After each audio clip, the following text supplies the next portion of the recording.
सहनावतु सहनौ भुनक्तु सह वीर्यङ्करवावहै तेजस्विनावधीतमस्तु मा विद्विषावहै। ॐ शान्ति शान्ति शान्ति।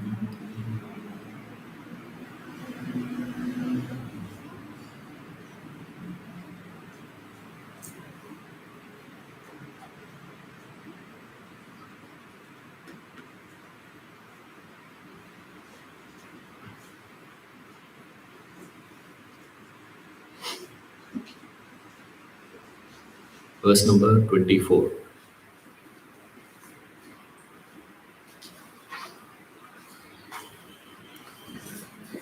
He who knows Purusha and Prakriti together with Gunas, Sarvada Vartamanovi, though living whatever way, he is not born again.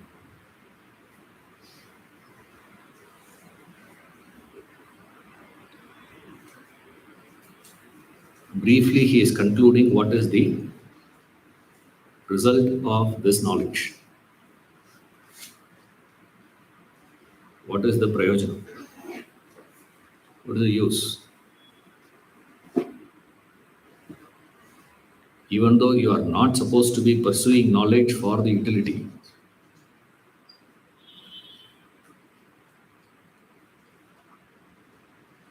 every teacher or every text explains what is the result of it. See, Mahalakshmi Ashtakam. Right? There's a Palastuti, for that. If you chant it once, this will happen. If you chant it twice, this will happen. I'm not going to tell you what is it. Huh?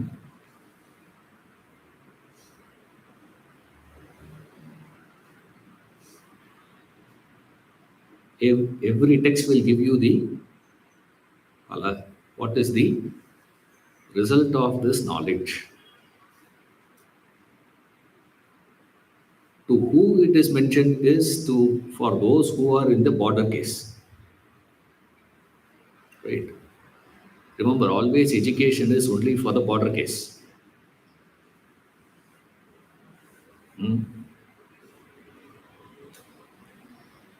There is no necessity for Krishna to teach Bhagavad Gita to Yudhishthira. The fellow knows. Right? And Krishna cannot teach Bhagavad Gita to Duryodhana. Not possible. Arjuna is in between. You see, he is neither Yudhishthira nor Duryodhana. He is stuck. That's what he, symbolically he says. First thing he is asking Krishna to do is, first instruction of Arjuna is, Senayor Bhayor Madhye, Ratam Sthapaya. Me Achyuta, he says. Achyuta means never fall. Achyuta, you are not going to fall. I'm going to fall. Okay. Very subtly he says that. Ratam Sthapaya me Achyuta. Position me in the middle. What is in the middle is neither this extreme or that extreme. He is somewhere border case. Education is only for those people. Most of the texts were written for that group of individuals. So every text will give this prayojana, phala, the fruit of the knowledge. With this knowledge, what will happen? Very dangerous statement he makes. See, very, very complicated statement. Of course, so many statements in the Gita is very complex to decode. And when I say complex, what I mean is it's very easy to misunderstand. Upanishads you go, the scope for misunderstanding reduces. In Upanishad, only two chances are there. Either you will understand or something they say and you go. You see? Shrotrasya shrotram manaso mano yad vacho. What do you understand? Shrotrasya shrotram means you may not know Sanskrit, we don't know Sanskrit. Ear of the ear, eye of the eye, mind of the mind. Got it? Back up. Says what? You can only understand or not understand. That misunderstanding, possibility is not there. That's called the Upanishads. That's the Shruti. And if you go to the Mahavakyas and all that, you are that. Oh, Prajnanam Brahma. Satyam Jnanam Anantam Brahma. Oh. You will not misunderstand that. You will always carry some understanding, which may not be complete or incomplete. That's not the point. Remember, it's not that you're going to understand it in all dimensions of it. You see, that is not possible. But there is no chance for you to misunderstand these statements. You see, when you come to these texts, the lower text when you come to, Upanishad the highest. Lower than that is the Bhagavad Gita. And then rest. Why we put it in the lower is because the possibility for misunderstanding starts. Why that possibility comes? Because it caters to the border case students. Some texts cater to people who are still lower. Some texts were given only to fellows like Duryodhana.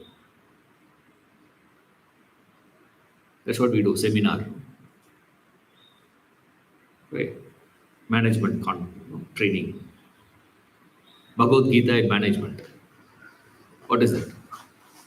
Duryodhana category. I mean, greedy. Corporate and greed, corporate. At what point a company is going to say, yeah, we have done that? Every quarter you have to keep saying what? Profit, profit, profit, profit, profit. Okay, keep saying. How many quarters you will say that? 100 quarters? 500 quarters? After 500 quarters, will you say, that's it?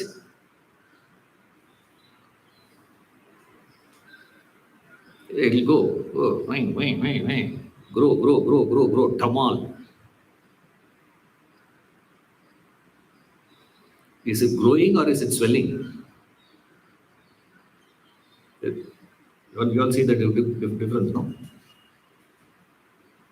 Economy is growing, sir. Economy is not growing, it is swelling. What is it? You got Dhamal. Recession.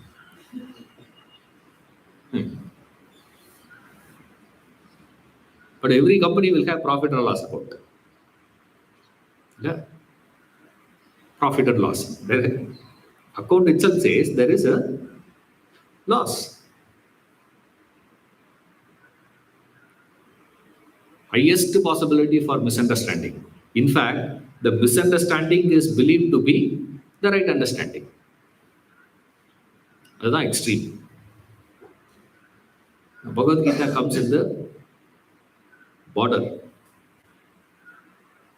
Just, it is almost touching the Upanishad, slightly lower. Very, very thin line. It's a thin line only, but it's not a thin line. So, world of difference. The one brick they have. This side of the brick is one country, that side of the brick is another country. You see that? In Europe, many places. Country itself changes. All that you have to do is what? One step you take. One step. Not even one step. You keep a foot in the middle. You are stuck in between. It's a thin line, but it is a huge. So Bhagavad Gita and Upanishad appears very close. You generally look at it, but when you deeply look into it, there's a world of difference. What is the difference? The difference is possibility for misunderstanding begins. And this is one categorical statement, which is very easy for people to use and justify whatever they are doing. That's the danger of Vedanta. Studying philosophy, studying Vedanta, dangerous subject.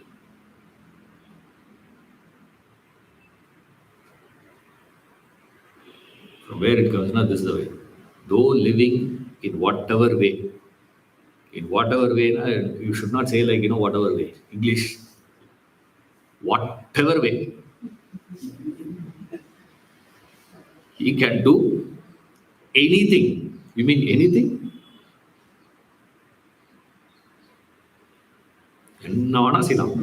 That's what he says. He can live in any manner. Sir, any manner means any manner. Can you do that? That's what happens now.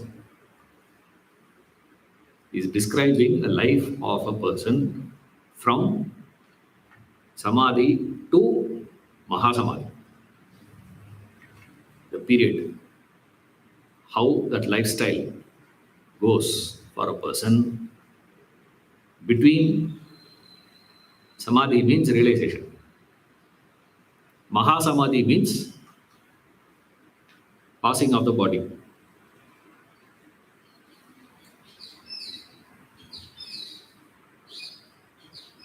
Your death and his death is not one and the same.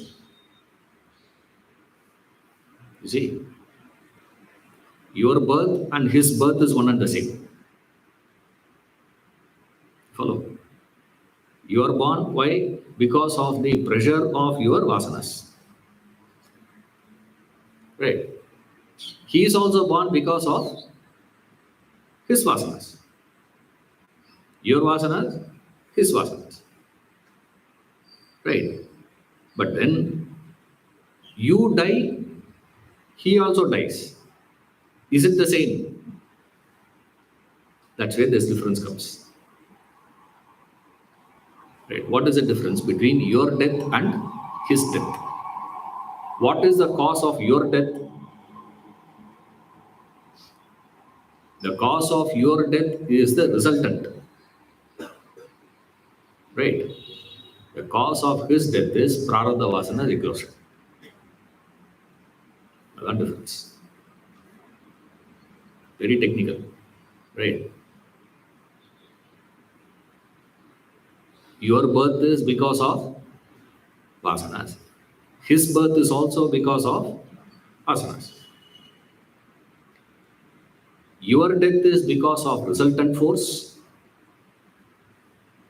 His death is because of end of prarabdha. So when you die, prarabdha is ended or not?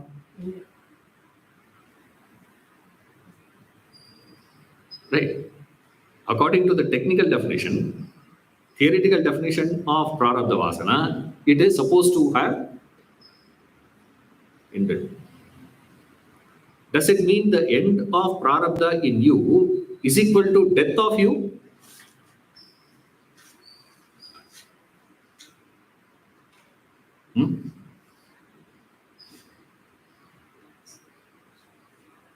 Technical, no, wait. Okay, repeat the question. I'll repeat. You don't worry. I'll repeat it till you get irritated.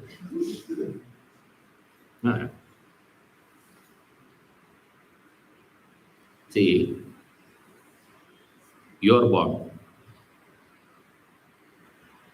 When you are born, you are also born with prarabdha. Right? He is also born with prarabdha. When he dies, what is the cause of his death, sir? Prarabdha vasana exhaustion.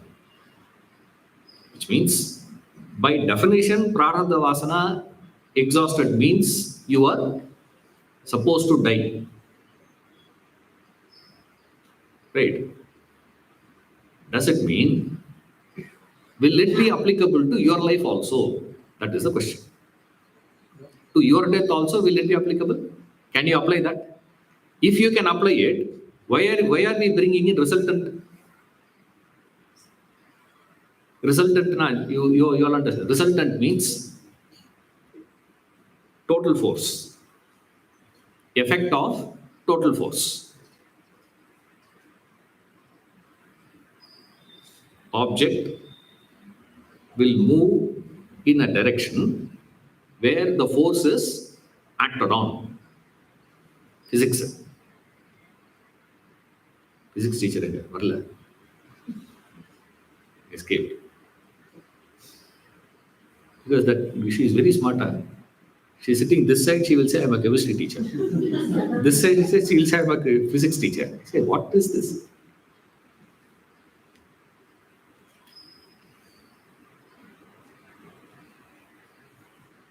If you keep an object here, if a force is pulling in this direction, the object will move in this direction.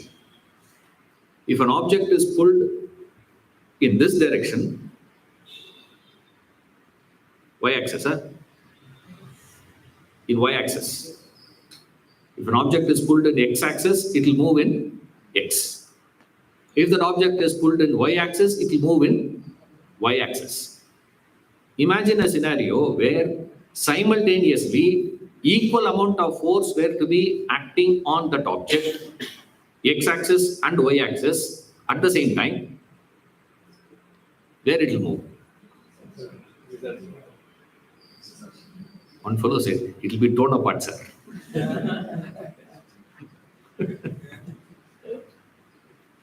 I say, how do you know? Wife and mother, sir.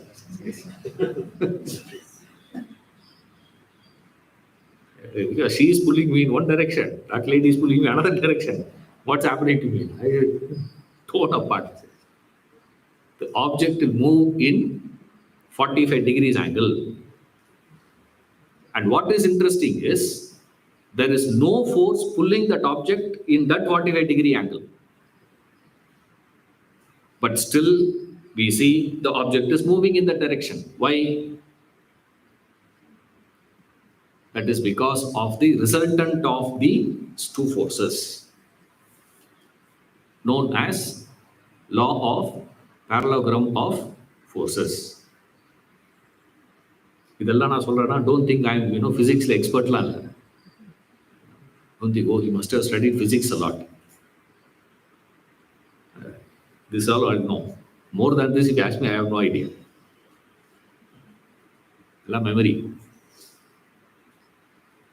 So an object will move if there is a singular force in that direction. The moment you say multiple force, then it will be moving in the direction of the resultant force. Now, every vasana, last class I told you, vasana, thought, desire, action, result.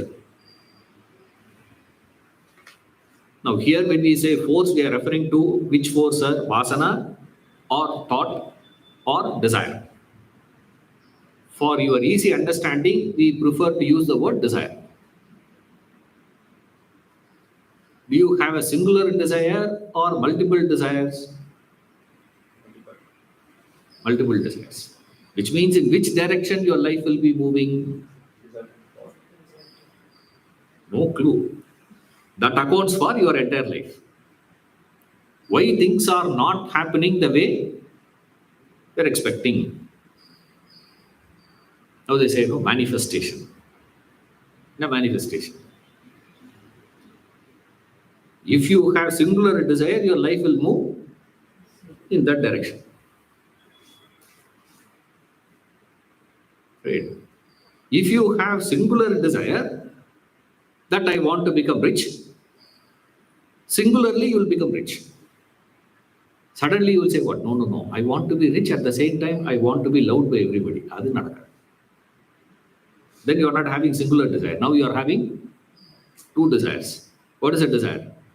One desire, I want to become rich. Another desire, I have to be loved by everyone. Will it go together?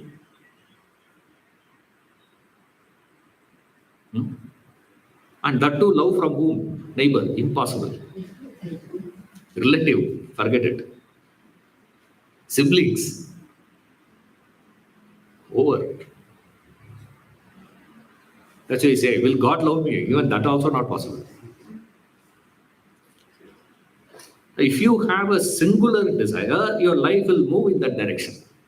Multiple desires, it will not be moving in alignment with any one of the desires, but it will be moving in the resultant direction. That resultant direction may be very close to a particular desire, may not be close to any particular desire. Is that? Right. If it goes more closer to a particular desire, you will say, I'm moving in that direction. Now we say, your entire life movement is going to be happening with multiple things. Your death cannot be happening because of the exhaustion of prarabdha. Why? For prarabdha to act,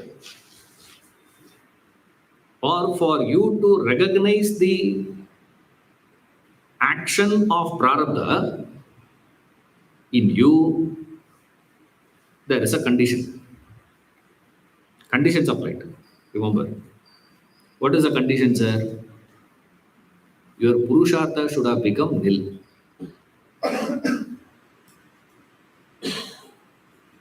If your purushartha had become nil, zero, then prarabdha will get activated, or you can recognize the prarabdha acting. Till you are carrying that purushartha with you, that effort, the free will with you, it is not possible. I'll give an example, it will become easy. Okay. These are all theorems, all principles. Right? Listen to the class again. Statement by statement, you listen again. Right? Step by step, you listen again and reflect. For you to get a grasp of it. You go for grocery shopping, metro. Right? When you go there, you go with the list. Right? And there are people who go without any list. And there are people who go without any intention of buying also. Yeah. Marks or Spencer, go for what? Buying. Simply go and see, nice, no? Put on and take a selfie, post it Instagram, and move. That's all. All that you want is what? How the dress looks on you. You have done that. Move, no. Why do you have to pay, 5,000 rupees for that? Not required.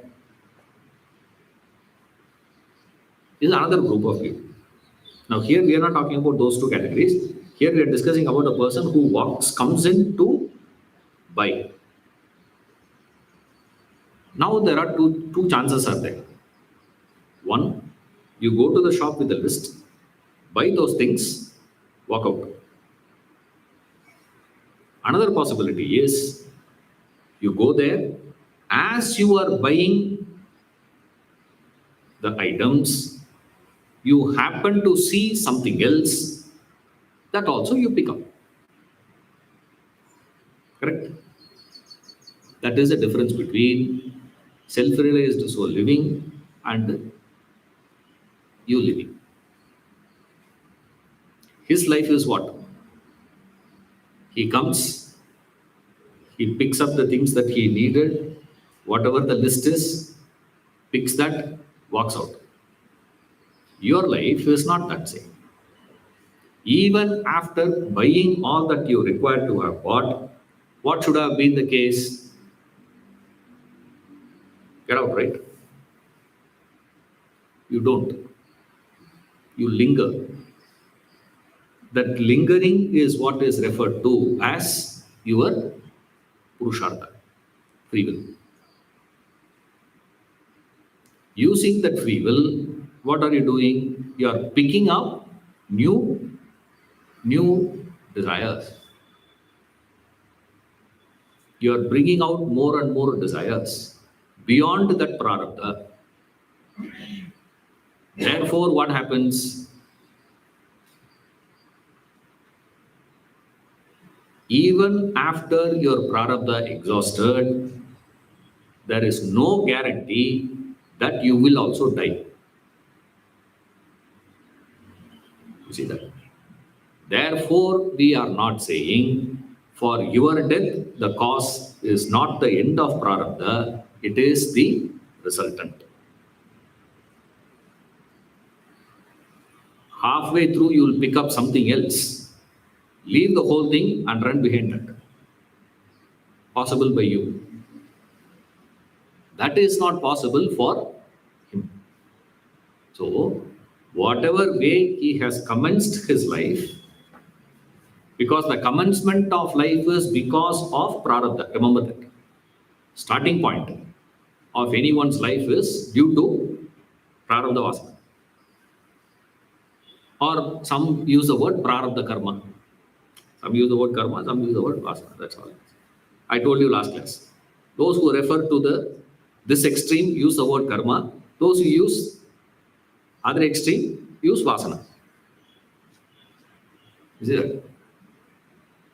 I repeat. Vasana, thought, desire, action, result. Result is divided into two categories.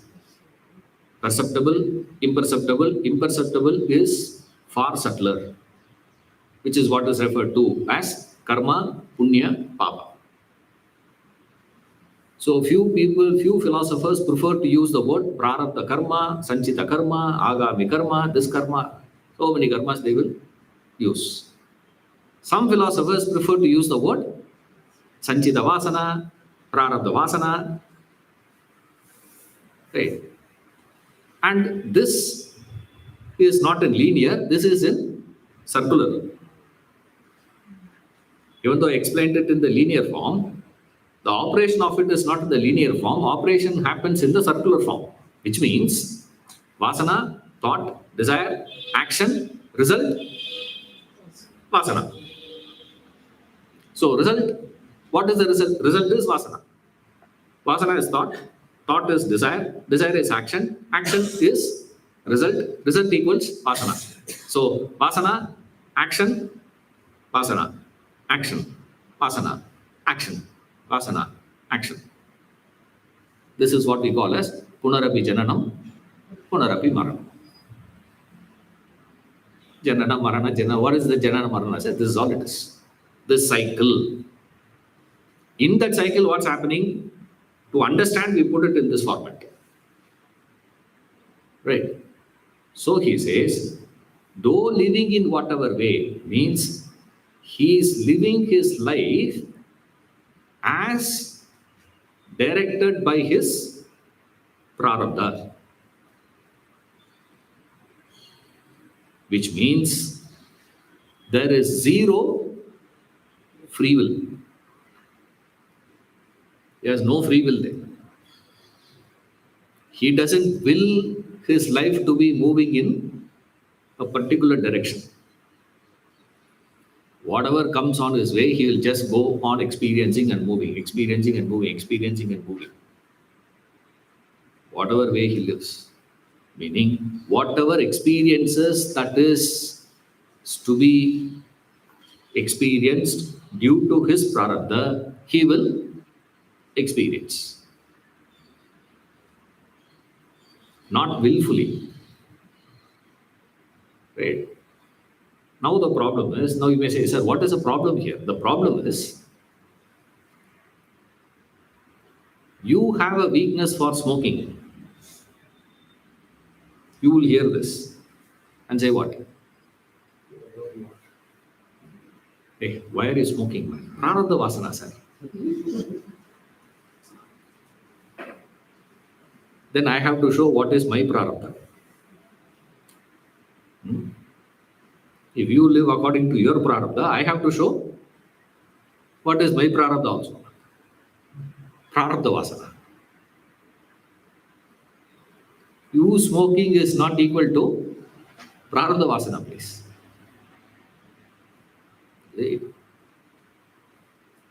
The experience doesn't leave any imprint.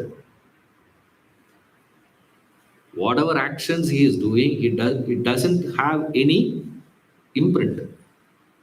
What imprint? Though whatever way is living means what? He is acting in very many ways. So his actions are going on. He is living means he is acting. Yes, Krishna has already referred this as a rule. The rule is what? Nahi kaschit kshanamapi jatu tishtatya akarmakrit. You cannot not do. As long as you are living, you have to do something. So actions will continue. Now we go back to our rule. What is the rule? Vasana, thought, desire, action, result. Correct. So he must be having a vasana. Action is happening means what? There has to be a desire. That desire needs to be backed by thought. Thought needs to be backed by vasana. So he has a vasana. He has a thought. He has a desire. That desire grossifies into action. That action has to have a result. Then he is also in the cycle, no? Right? He is also in the cycle, right? He says, no. He is not born again.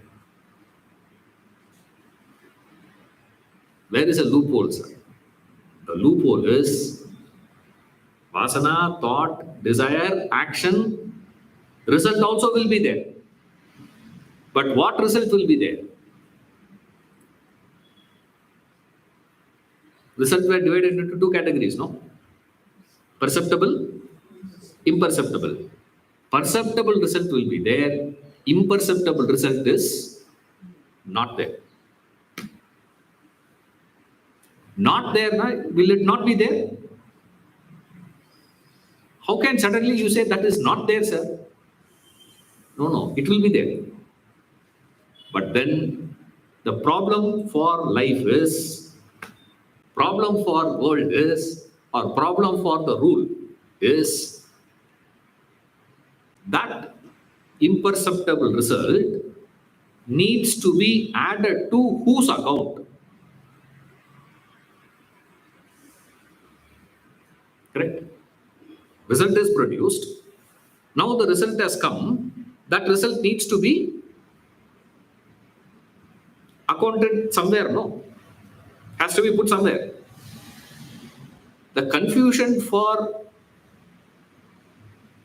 the universe or the law of karma is, or the confusion for God will be, if it was performed action, that action will produce the result. That result is what, sir?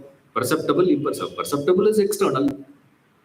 Imperceptible is internal. That internal result needs to be accounted where? Needs to be added to his account only, no? He goes there. account is closed. But the interest is accrued. What to do now? You're all following? Punya had come. Or say Papa has come. Because he has said what? Living in whatever way. Whatever way means he can be doing some actions which will develop Punya. Some actions can develop Papa also. Now the problem is, what will happen to that Punya of his actions, Papa that has accrued out of his actions? Where will it go? It cannot go into his account. Why? He has dissolved his ego. Once you have dissolved your ego, that means you have closed your account, which means it cannot be put into your account. Then whose account it will go?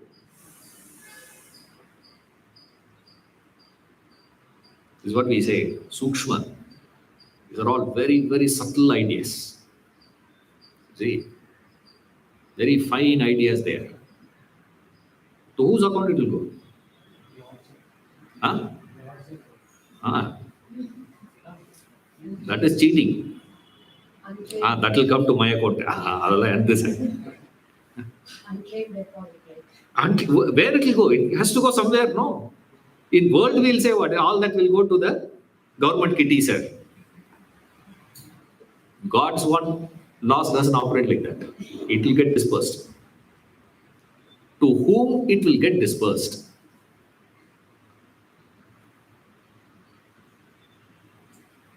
That's danger. This, if you understand, you will see, suddenly the whole thing will get clear to you. So many things will get cleared. It will go into the accounts of people. The punya will go to few account. Papa will go to few account. Punya will go to the account of people who worship him. Papa will go to the account of people who belittle him. See that? That is why we go and attach ourselves with some great master. Why? On your own, no chance of getting. Impossible. For you to get punya is no chance. See, this I heard when I was in, I think 9th or 10th standard. That is why you go and do pranams to those people. Why do you do namaskara to them? Because without any effort, I am going to be inheriting it. You see, you automatically inherit, no? Like grandfather's wealth gets inherited by the grandsons, no? Great grandfather's wealth, great grandfather's wealth. You don't even know who they are. What a service. That's why we say true selfless service is rendered only by a man of realization. Why? Distributes the whole thing. It doesn't take anything with himself. That's what Isavasya Upanishad says. Let the body merge with the elements. Let the mind merge with this. Let everything get dissolved. Simply dissolve it. Copy. We also do that. We also burn our body. For what? Let the body merge with the elements. That's all it is. What is it? Whatever way he lives, results will come. Don't think there is no result for his actions. There will be result. The moment there is action as per law of karma, it will produce two types of results. Perceptible result, imperceptible result. Perceptible result is external. Right? External result will be what? If he is singing so well, everyone will appreciate. What a beautiful song. Very nice, no? Divine music. Tyagaraja singing, no, it is a divine music. Hmm? You sing the same song, what happens?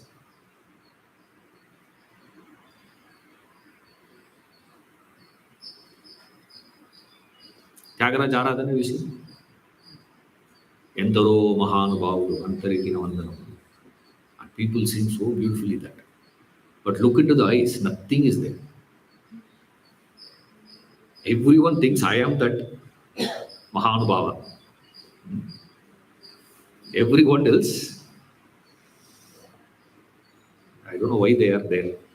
They are all there only to acknowledge that I am Mahanubhava, is the attitude. But what are you singing? Antariki Navandanamulu. For everyone, my prostration. Look into the eyes of those people. Every year I watch that. You know, fascinating to see those people. You know, they sing so beautifully, but look into them. It's nothing. Why? Empty inside. What is that? He full of ego. Empty when I say empty of this bhavana. Then if this is not there, now something else is there. What else is there now? Full of ego. So his actions also will produce punya. His actions also will produce papa. Don't think his actions, immediately people start justifying, saying, see, whatever way doesn't mean, he will do all unethical things. He will do all ethical things only. Look at Krishna's life only. How much ethical he has done, how much unethical he has done. Huh? Is there any ethics? So much of natak, so much of drama, so much of manipulation. So much of all those things, no? They say, Sita asked for, the golden deer. For what? Huh? For what? She asked for golden deer, no? For what she asked for gold? Ask that. Teriyada. You see a golden deer, you ask, no? You see a car and ask, I want that car. You see a jewelry and ask for the jewelry. For what you will ask the jewelry? Huh? To put it on, no? Correct. Same way, she is asking that golden deer. For what? What? To keep as a pet. If that is what she has asked, Rama should have carried what with him? Net or bow and arrow? The fellow is carrying what? If I want to keep that golden deer as my pet, what Rama should have carried? Huh? Did he carry net with him? He's carrying bow and arrow, no? That means what? 13 years this lady is living in the forest. What do you think they will be eating? Huh? Tair sadam. Huh? Chakar pongal, tair sadam. Huh? Pizza. Right.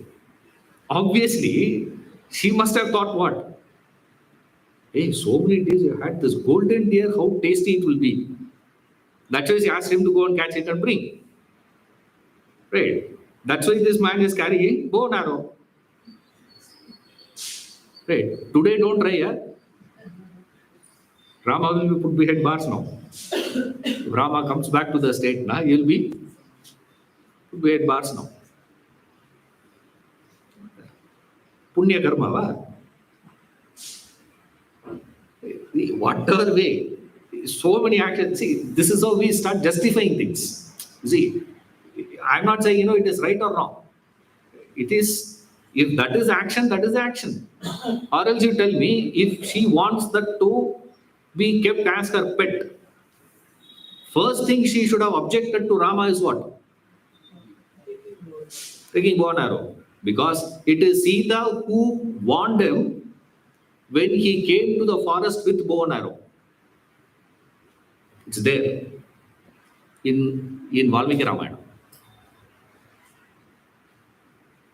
She says, sir, my father told me this. I don't know whether it is true or false. I have no idea. But my father told me. She says to Rama.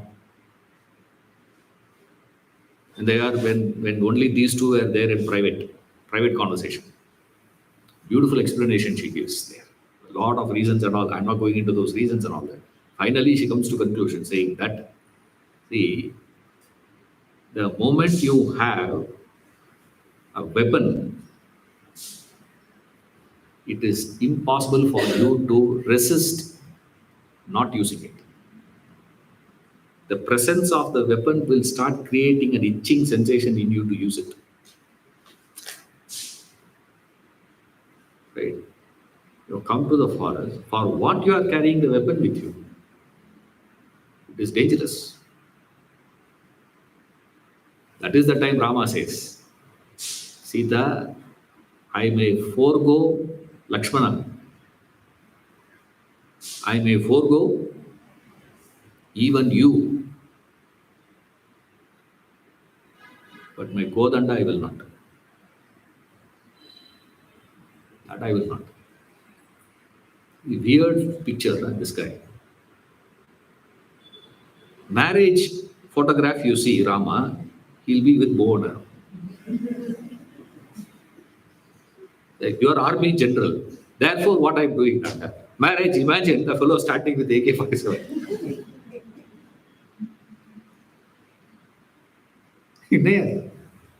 Looks weird, no? But Rama looks like that. You see the pictures, no? See, all his pictures. You remove bow and arrow, you will not know what deity is that. Yeah? You will not know who is that.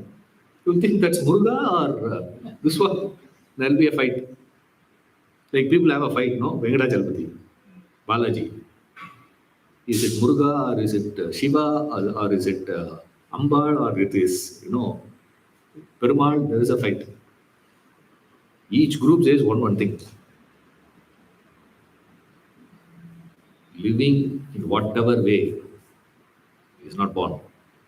Why? Because his actions may produce external results.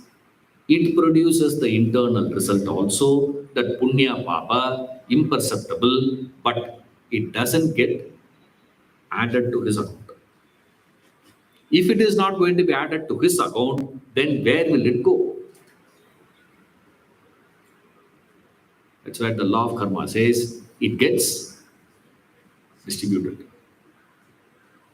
Where it gets distributed, that is why we go to these Mahatmas and keep praising them. Don't talk ill about anyone. You are in danger. Talking ill about others is not a big problem because his account is account. But if you talk ill about somebody like this, one, you made your own mistake, your own papa, plus whatever papa in his account will get, will come to you. So beware. Yes. There's danger here.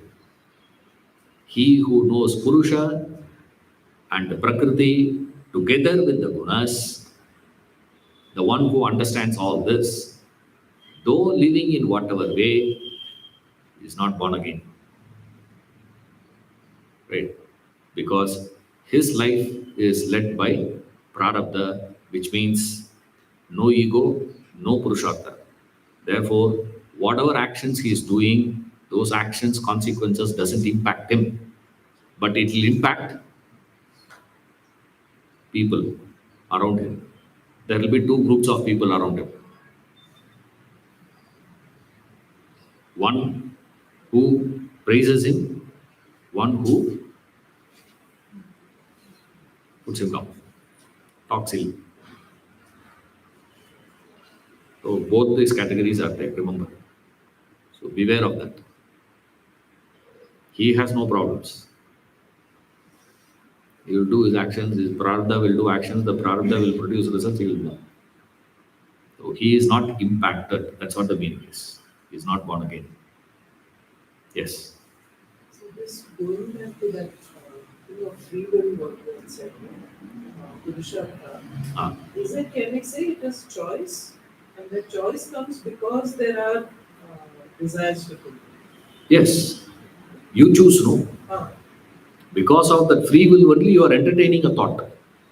So even this person who has only prarabdha now, up to a point, there will be free will to choose a That- particular direction in life. The free will is used by him to exhaust the vasanas. Vasanas, yeah, yeah. Okay. Along with the exhaustion of the sanchita vasana, the free will also gets exhausted. That also dies. Like in Atmabodha, he says, no, katakare inuvat. Like that kataka nut powder. Dissolves in water, it clears that dispended impurities in the water.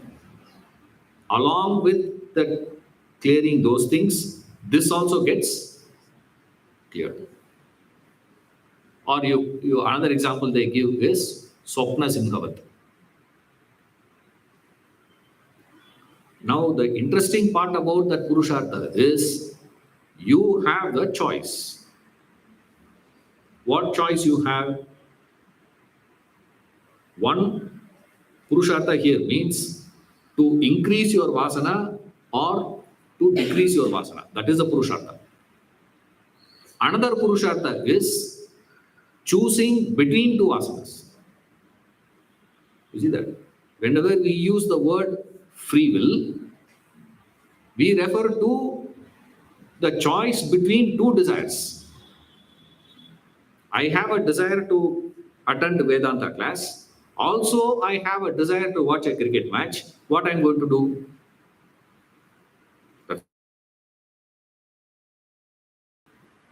To increase your desire or decrease your desire. To add or delete. If that's the case, even animal has a choice, no? Have you not seen? Lion waits, the tiger waits in the herd of bisons, zebras. It chooses one zebra to attack. That's a choice, right? But we don't call that as a choice. Why? Animals don't have a choice in life, we say. Why we say that?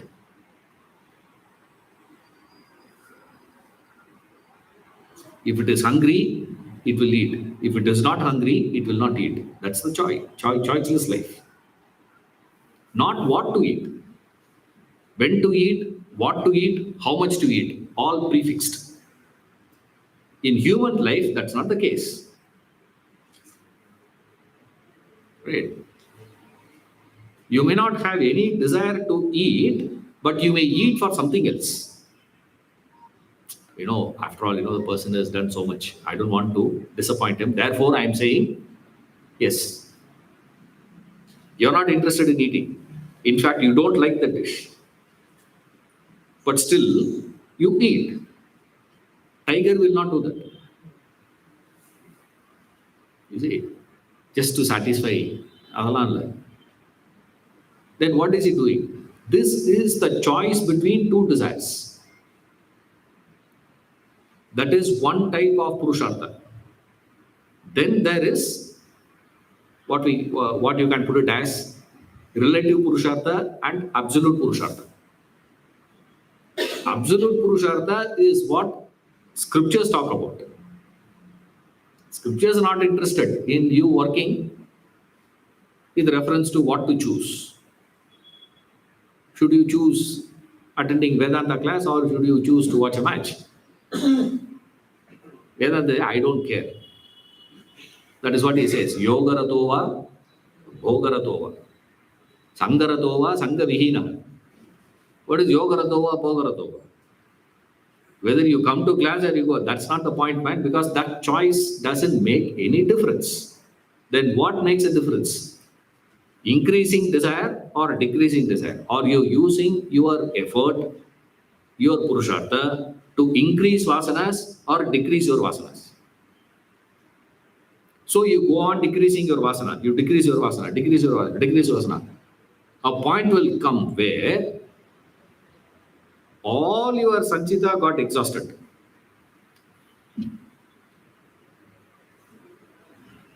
Still there will be some leftover. That leftover is referred to as prarabdha. So strictly speaking, you will start recognizing prarabdha only after the exhaustion of sanchita. Till sanchita is exhausted, it's mixed up. You see, even though prarabdha triggered your life, but it's not standing separate. It's mixed. Which aspect in that one experience is, for example, you come to Vedanta class. Do you have only Vedanta class learning? No. You wanted to learn Vedanta from a particular person, in a particular language, in a particular manner. Right. In this, which is prarabdha, which is sanchita?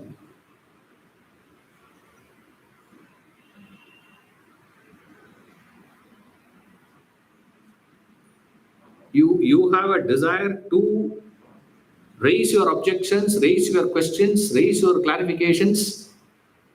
You needed a platform. Right? That is your sanchita, prarabdha. And you also wanted to learn the scripture. Either. You'll never know. You will get to know your prarabdha only after your effort, your purushartha is to eliminate all vasanas. You put in your effort, what will happen, sir? A point will come where all your vasanas will get exhausted. All your vasanas in the sense, sanchita. When sanchita vasana got exhausted, along with that exhaustion of sanchita, your purushartha also will disappear. After your purushartha got disappeared, whatever is left out is prarabdha. Sesham, he said. Leftover. Whatever is left is what is referred to as prarabdha. Right? I recommend you listen to this class again.